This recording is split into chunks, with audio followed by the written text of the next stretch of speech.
Muy buenos días. Bueno, en el primer bloque hemos aprendido la diferencia entre ecología y lo que alguien cree que es ecología, pero más que nada es ecologismo. Y bueno, me di la oportunidad de encontrar estas diapositivas que hay que darle gracias a la docente Cindy Martínez. Unas diapositivas muy interesantes. El origen de esta fuente es la página de Flipchart. Y bueno, vamos a hablar de los factores bióticos y abióticos, cómo interactúan en este ambiente. Como podemos ver en una imagen, existen muchos factores y vamos a ver las competencias de esta unidad, donde vamos a distinguir qué es lo biótico y lo abiótico, lo vivo y lo no vivo, cómo esta interacción hacen que un ecosistema sea muy rico en la biodiversidad o muy pobre. También vamos a identificar qué factores van a mantener este equilibrio. ¿Para qué? Para que podamos comprender que la alteración de un solo factor desencadena y rompe este equilibrio. Las competencias y bueno, que es un ecosistema, que es un factor biótico y un abiótico. ¿Qué tan importante son las plantas? Alguien puede decir que gracias a ellas se da el oxígeno, que gracias a las plantas es el nicho de muchas aves y otros animales, que el calentamiento global tiene que ver con la regulación de las plantas. Son muchos factores, pero uno muy importante, todos son importantes, pero uno, si lo vemos desde el punto de vista de la ecología, es dónde se genera la energía. Y precisamente considerado como autótrofos, estaríamos hablando de las plantas. Y bueno, también podemos hablar de la erosión. Entonces son muchas funciones, tan simple, ver una planta hace muchas funciones y estas funciones mantienen un equilibrio. Dice que se deben salvar los bosques porque de ahí se purifica el aire que el hombre respira.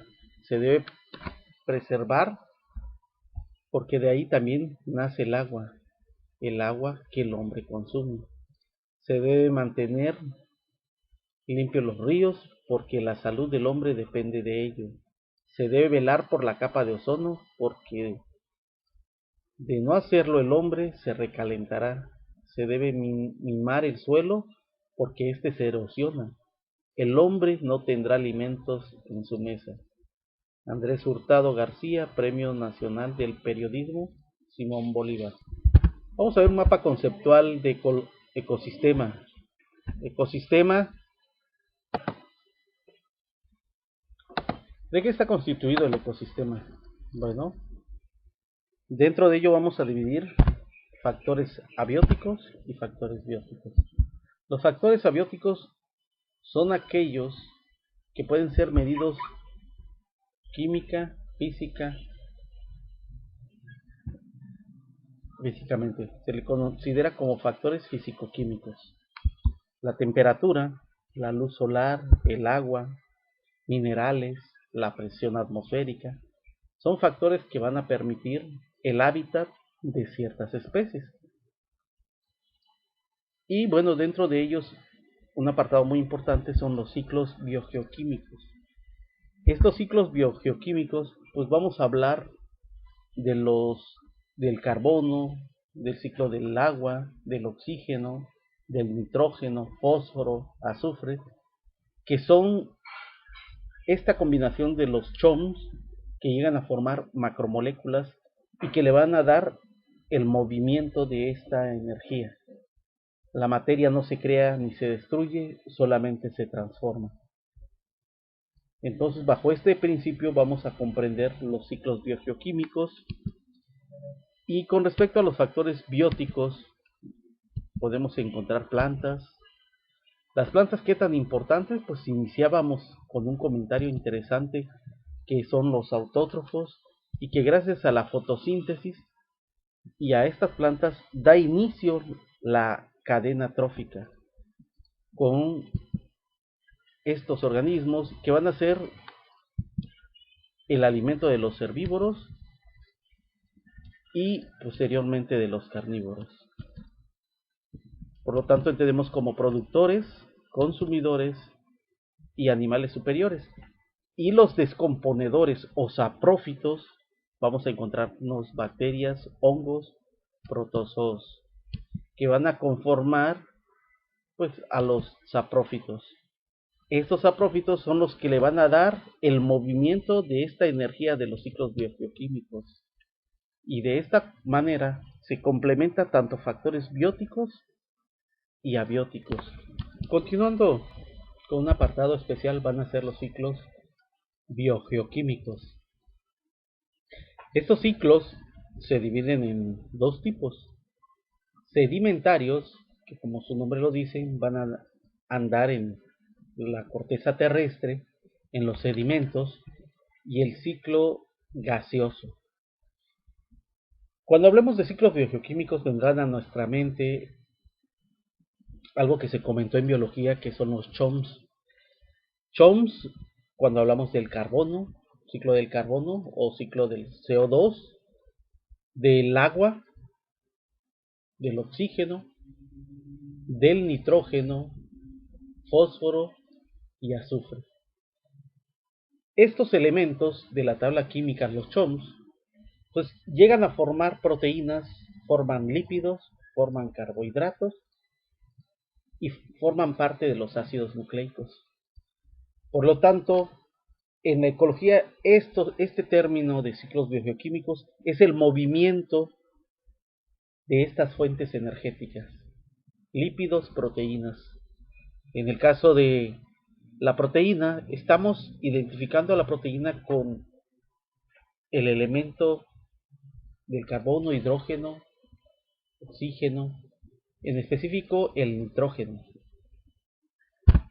Y bueno, vamos a hablar del ciclo del nitrógeno que se muestra en la siguiente imagen. Será un pequeño resumen para comprender la importancia de los ciclos biogeoquímicos, que en específico este ciclo se considera un ciclo que tiene ambos estados, gaseoso y sedimentario. Vamos a ubicarnos en las plantas, donde inicia la cadena trófica. Sabemos que las plantas van a aprovechar la energía del sol. Como autótrofos se alimentan de energía solar y la van a convertir en energía química. Entonces la planta requiere también CO2, la fuente energética, y unos nutrientes que va a absorber a través de las raíces, a lo cual en su casa le conocen como abono, pero la fuente de estos abonos es el nitrógeno. ¿Ok?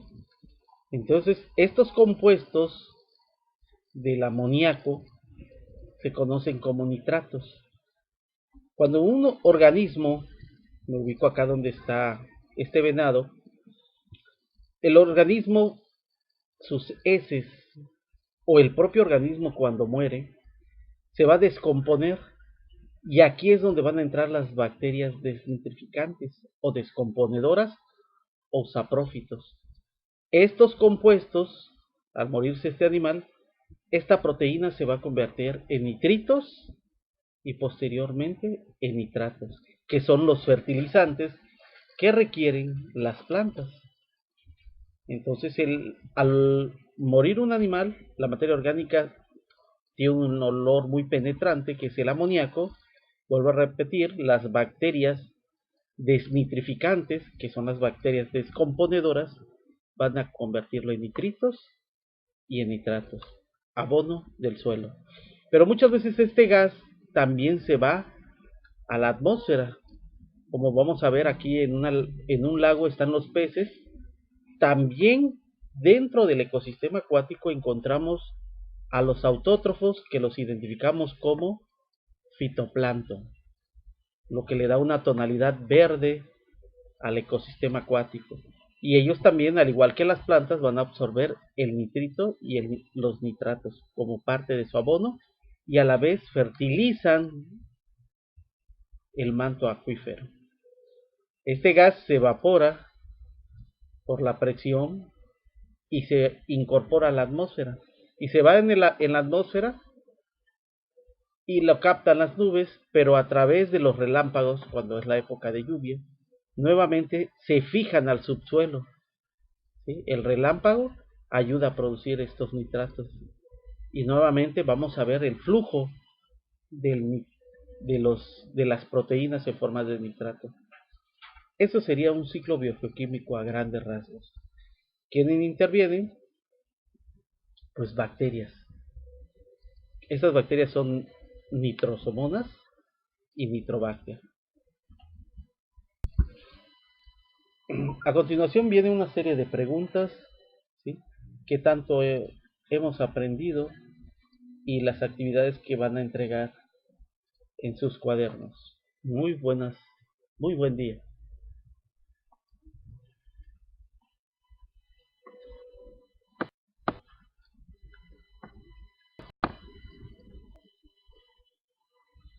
Un ecosistema está compuesto por microorganismos, plantas,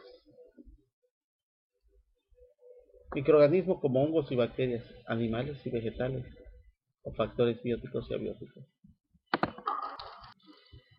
El agua, la temperatura, la luz y el oxígeno son factores abióticos.